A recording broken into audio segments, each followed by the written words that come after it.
Growing up, I had dreams and aspirations, but always felt like the kid that didn't fit in. For the most part, I wasn't a bad kid, but when I made the transition into adulthood, I turned to the streets for guidance. This led to getting locked up in juvenile hall, doing time in CYA, and eventually a 120-month sentence in federal prison. I had a lot of time to think and reflect during my federal sentence, so I share with you what I learned, hoping I can positively influence someone else's life with Prison Talk. What's up, everybody? This is Big Herc with Prison Talk, and I want to say thank you for tuning in to another episode. Make sure you check out our website, which is www.FreshOutSeries.com. We got some cool apparel, some cool tank tops, t-shirts, hats. We got a lot of good shit on there. And we also do private consulting, one-on-one for a small fee, of course, if you're really dealing with some serious shit. Anyways, holler at us.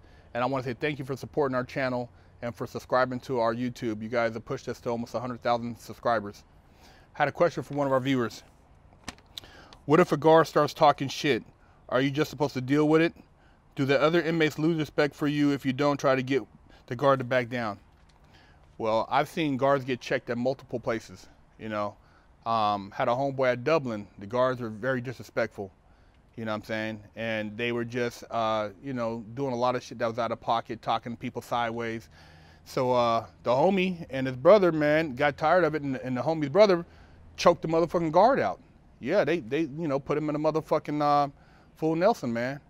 And his other homeboy had the other guard, you know what I'm saying? And basically, they called the motherfucking, the goon squad and tried to tell him to back down.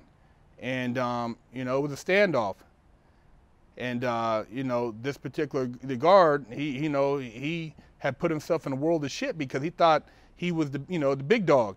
Well, in prison, the big dogs aren't the guards, it's the motherfucking inmates, you know what I'm saying? And it's a level of respect that goes across, both sides that needs to be, dealt with, So, guards can't get overly rambunctious, and the inmates, got to keep a balance of power. But, after that, the homies, they went on diesel therapy. But whenever he rolled up to another institution, they knew what his jacket was, and he got a lot of motherfucking respect. And even after that incident, I've seen him check guards, left and right that basically try to talk down.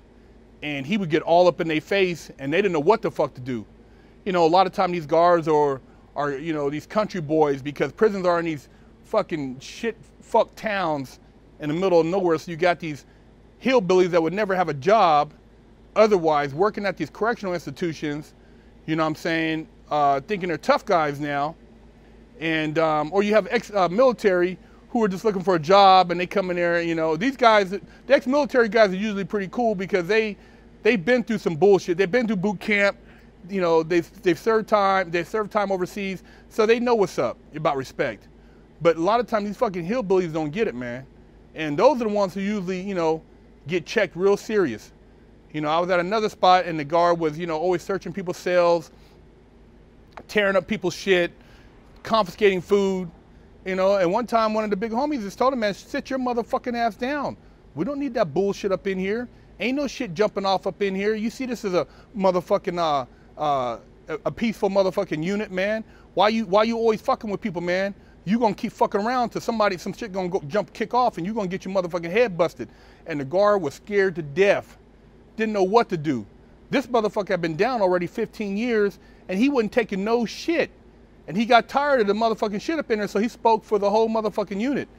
And believe me, this motherfucker is 6'2", 6'3", 250 pounds. He wouldn't, he was a motherfucking force to be reckoned with.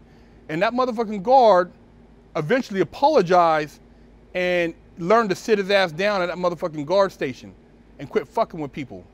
So, you got to check these motherfuckers on occasion, man, because they don't know no better.